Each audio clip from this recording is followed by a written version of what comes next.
So generally speaking, I don't like to do episode-by-episode reviews of TV shows. I didn't come up with this analogy myself, I stole it from some YouTuber, but with the modern, highly serialized TV show, it just kind of feels like reviewing chapters of a book as you go along, which there's probably some audience for that too, and that's cool, whatever floats your boat, but not my cup of tea.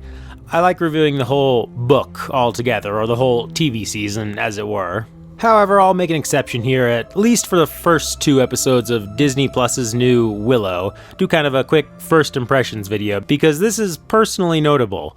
A sequel to Willow is by far and away the longest demanded thing by me to ever actually come to fruition. Quite possibly the longest demanded thing by me that ever will come to fruition again, as long as I live. I've wanted a sequel to Willow since I was, 5 or 6 years old and first saw the movie on VHS, and I'm now 37 for context, so this is effectively a thing that's been percolating my entire conscious life. There's literally posts on my ancient high school live journal from 2005 of me pitching my adolescent ideas for a sequel to Willow and demanding Lucasfilm get off their asses and make it, which, given some of how the first 2 episodes play out, arguably that is when they actually should have done it. Comparisons to Jackson's then recent Lord of the Rings be damned, but I'm getting ahead of myself. All this is to say that I feel the itch to offer some sort of commentary acknowledging the series for now, after which I'll probably go silent on it until the season is over and I can do a full season review, edited in clips or whatever. I'm just doing this one quick and dirty, audio only, podcast style. So first things first, we have to ask the question of, did this actually need to be a TV show? Because if there's one thing I found Disney Plus in particular to be uniquely and consistently guilty of amongst all the streamer services is that they keep putting out TV shows I think clearly should have just been movies. I'm hardly a Marvel expert and have seen nowhere near all the MCU shows, but of what I have seen, they mostly seem to me like they could have been mid-budget TV movies without losing any dramatic heft and really improving their pacing. The Santa Claus thing airing now, I think, clearly should have been a movie. It's ridiculous that it's a show. There's no reason the Mighty Ducks reboot couldn't have been a movie. 100-minute kids' sports movies are a tried and tested formula. Obi-Wan Kenobi clearly should have been a movie, to the extent it effectively ruined the story, drawing it out to TV show length, which is why multiple people have done 2-hour movie edits of it. So is Willow another victim of Disney Plus's make it a series compulsion or no? Of course, I can't answer that yet, having only seen a quarter of the season, part of why I don't really prefer doing these episode-by-episode reviews, but I already kind of feel like it's possible. I'm thinking of the first episode in particular. So many of the scenes in Tir Asleen kind of had this feel almost like I was watching a medieval set domestic sitcom, like all these romantic jealousies and gags and dancing and Saoirse being all, "You should have met my battle axe of a mom" to her daughter and everything. It's just hard for me to imagine these scenes having this sort of endless rewatchability from now until the year 2056, like the original film has had for me from 1988 to today, and it's the kind of stuff that would have gotten healthily trimmed to bare plot necessities if the series had 2 hours instead of 6 or 7 or whatever it's going to be to tell its story. Speaking of the story, I correctly gleaned from the trailer that it was going to be about Saoirse's daughter and her band of misfits teaming up with Willow to go and rescue her brother, who we don't know exactly who this withered crone in the immemorial city across the sea who has Eric is yet, but I predicted in my trailer analysis that the culprit would be none other than Bav Morta herself. Maybe? Maybe not? Could it be this is effectively a remake of The Rise of Skywalker, with grandparent wanting to take over grandchild's body and swap sex in the process? There was one scene with the voice talking to the evil wizard dude in a cave that I could have sworn sounded like Bav Morta for a second, but I could just be hearing things. But there's a handful of those kind of mystery box elements in here, some of which are clearly meant to be solved by season's end, namely this whole business with the Chimerian cuirass, some sort of MacGuffin armor I guess we'll be after at some point. There's stuff this Borman character obviously isn't telling us about what he knows about Mad Mardigan. I'd be shocked if they managed to write their way through that in an entirely satisfactory way, but I'll keep an open mind. Then there's specifically Willow-related questions. Namely, how did Willow know right away all this stuff about the withered crone, crossing the shattered sea, Eric being in the immemorial city, etc.? Maybe they'll go more in depth on that. Maybe they'll leave it all to his battlefield vision and just say, not to worry about it beyond that. I'd also certainly like to know more about whatever tragedy it is that struck the Nelwyns and drove them underground, seemingly cut their numbers vastly down, and it may even be suggested killed Kaya or Ranon to explain their absence. There's clearly story not yet told there. Now, one way they didn't draw out the mystery box stuff was with Elora Danan herself, which is good if that's the way they wanted to play it. We didn't need to play a Guess the Elora game, like akin to the Guess the Sauron game in Rings of Power. But yeah, having mentioned stuff I got right in the trailer, man, was I a million miles off on that one. Just looking at the fact that, Warwick Davis and Joanne Whalley clearly have a few decades on them. I assume the real-world original film to TV sequel time frame of 35-ish years will be reflected with a similar in-universe time jump, but big no there. Not even half that. They explicitly state in the pilot that it's been exactly 200 months since Bavmorda's defeat, which is just 16 years and change, which, sure. I had thought the reason the trailer didn't explicitly mention Elora Danan is that there was some 35-year-old actress they'd secretly cast and hadn't announced who would show up in a sort of triumphant return for the character later in the season. Maybe even the season finale is a grand Elora Danan reveal and possible season 2 hook. But, well, I blew that one big time. It's been just 16 years apparently, and yeah, this teenage-looking actress is revealed at the end of the pilot to be Elora Danan.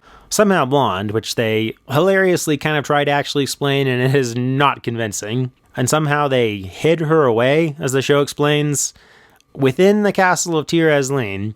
Not the most elaborate hiding job, I dare say. Don't you know, I hid my milk at the back of the fridge.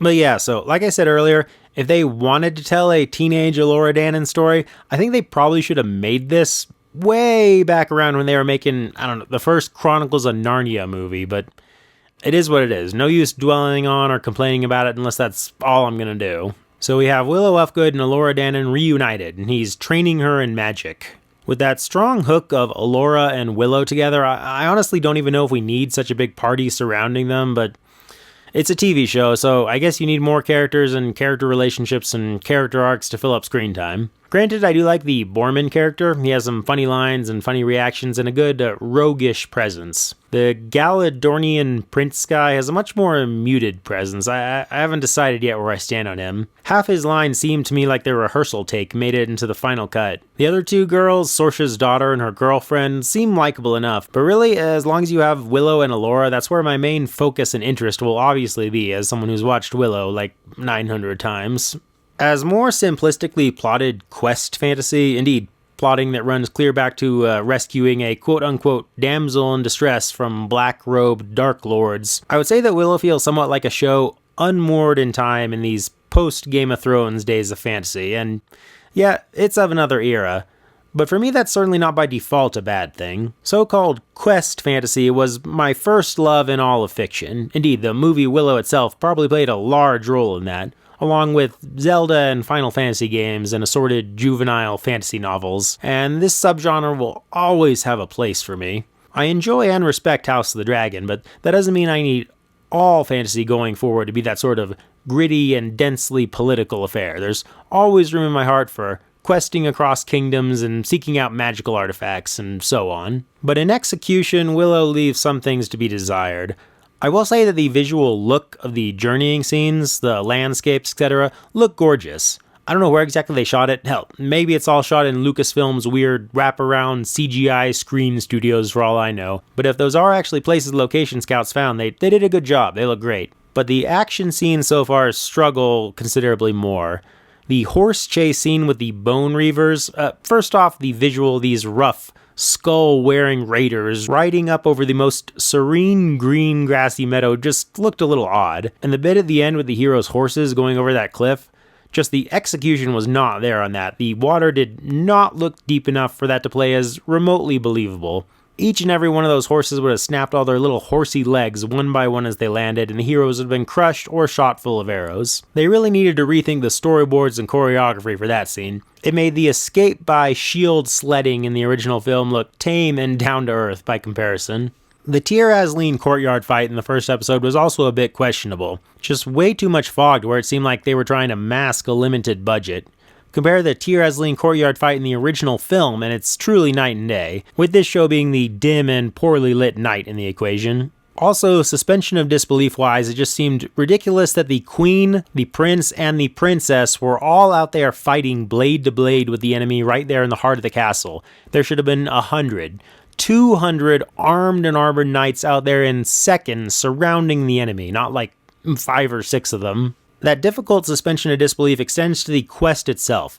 Why are the Princess of Tir Asleen and the Prince of Galadorn going off in this quest and not like a battalion of Tir Asleen knights and soldiers? This could be written around in multiple ways. Maybe there could have been more enemy troops assaulting the city day and night, and the soldiers had to stay to defend. Maybe the official rescue mission is a squadron of knights, but Kit goes off on a small secret mission not assigned to her right in front of everyone in the throne room, or just anything else you could come up with. Now, as for Willow Ufgood himself, I think Warwick Davis instantly delivers in the role. They've arguably amped up his comedy a bit, no doubt owing to how much comedy Davis has done since the film. I mean, life's too short, all that stuff. But I like that Willow still had just a hint of that edge we sometimes saw in the film with him losing his temper on Mad Mardigan, never give a baby Blackroot, never drive that fast with an infant, etc. Like here when he shouts at everyone about Allura wandering off. I had some initial negative flashbacks to stuff like Luke Skywalker in The Last Jedi and Obi-Wan hiding in his cave in the Obi-Wan show with some of the gags at Willow's expense, but ultimately I don't think those are quite fair comparisons. He has taken a leadership and guardian role in his town in the role of High Alduin, and indeed does seem to have made strides in his sorcery in the years since the original film, as we see with his tutelage of Allura. I also really liked the Mims character in the second episode, played by Warwick's actual daughter. I liked her standing up to the daikini soldiers. If there's one thing I'm an easy emotional mark for, it's flashbacks to the original film. So the emotional heartstring pulling they did with the flashbacks to Mims and Rhiannon finding Allura in the river, Kaya saying goodbye to Willow, that stuff worked its magic on me pretty effortlessly. And yeah, the Easter eggs referencing the original film in general. Every time they mentioned Galadorn or Kashmir or Finrazel or Shalindria or showed the bones, anything like that. Yeah, I was obviously doing my best IRL Leonardo DiCaprio whistling and pointing at the screen meme. I maybe could have lived without an explicit callback to Allura Dannon vomiting on Burglecut, this time on Willow, but that's the way they went with it. So what would I hope for going forward? Certainly some somewhat stronger and more grounded feeling action sequences, less of horses somehow harmlessly leaping from cliff tops. For them to not draw out the mystery box aspects for too long, just be fairly upfront with answers, because the original film certainly didn't lean heavily on the puzzles and reveals, so we don't really need them here. And maybe first and foremost, a clear and explicit villainous presence who has like a face and a name. I know we have the possessed soldier guy, Valentine or whatever, and he's a decent henchman, but part of what made Willow iconic was Bavmorda herself, and we definitely don't have that big, singular, villainous presence yet, and we need it.